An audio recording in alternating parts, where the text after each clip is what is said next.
Whether to ground the Boeing aircraft after Sunday's Ethiopian Airlines crash is as much a political as a technical decision. Will the U.S. Federal Aviation Administration join regulators in other countries and order a global grounding of the 737 MAX 8, the Boeing company, airliner involved in 2 similar crashes in 5 months?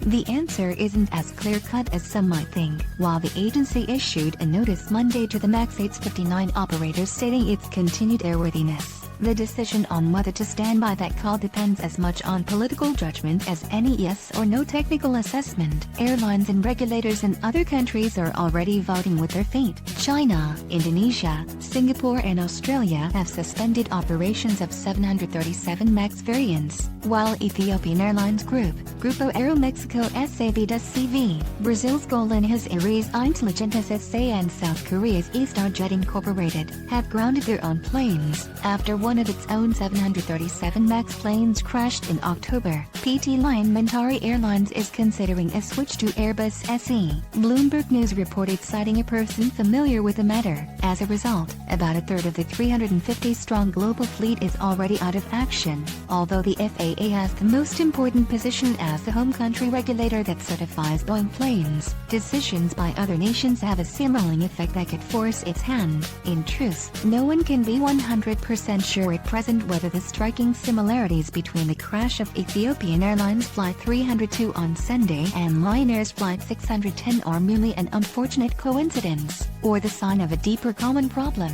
In that murk of uncertainty, Boeing and many of its airline customers will want the regulator to wait for substantial evidence to emerge before taking the drastic step of suspending flights. Passengers and aircrew unions, on the other hand, will want to be sure that flights are safe and seek a more precautionary approach. Balancing those two priorities isn't easy. If the FAA is perceived to have put lives at risk because it feared acting too aggressively against Boeing, the damage to the reputation of both could be devastating. There's no technical trigger for a grounding order. Instead, it's a judgment call by the department in question, complicated by the fact that the FAA currently doesn't have a permanent administrator.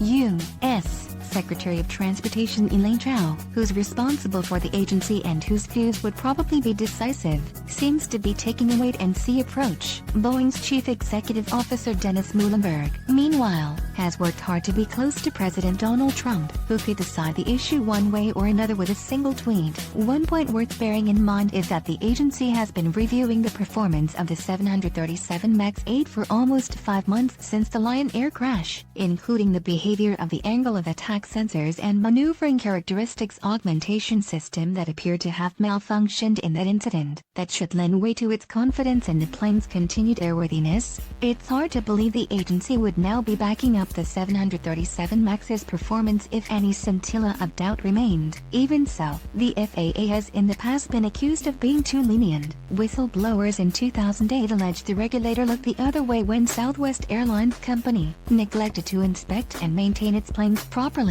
In the case of the 787 Dreamliner, which was grounded for 123 days in 2013 after fires broke out in its onboard lithium-ion battery packs, a review by the National Transportation Safety Board found that the agency had lacked the technical expertise to evaluate the safety of the new technologies used, and was too trusting about Boeing's assumptions. At the same time, others have argued the FAA overreached in their grounding order. For all the angst at the time, the 787 has gone on to be a popular plane with an excellent safety record. It's wrong to rush to judgment in the 737 case. Kenneth Quinn, a partner at Baker, in the Dreamliner case, said by phone Monday, "It's a very complex aircraft operated by human beings. Let's let the facts be identified and analyzed, and not let political or media pressure interfere with the process of the investigation." That's a worthy ambition, but with tens of thousands of people trusting their lives to the 737 MAX every day, it's hardly surprising if passengers expect a more proactive approach. The public at large accepts the inherently risky activity of flying hunks of metal filled with kerosene and people over the world's biggest cities. That acceptance is dependent on the belief that airlines, manufacturers and regulators have zero tolerance for risk. If it wants to maintain that faith,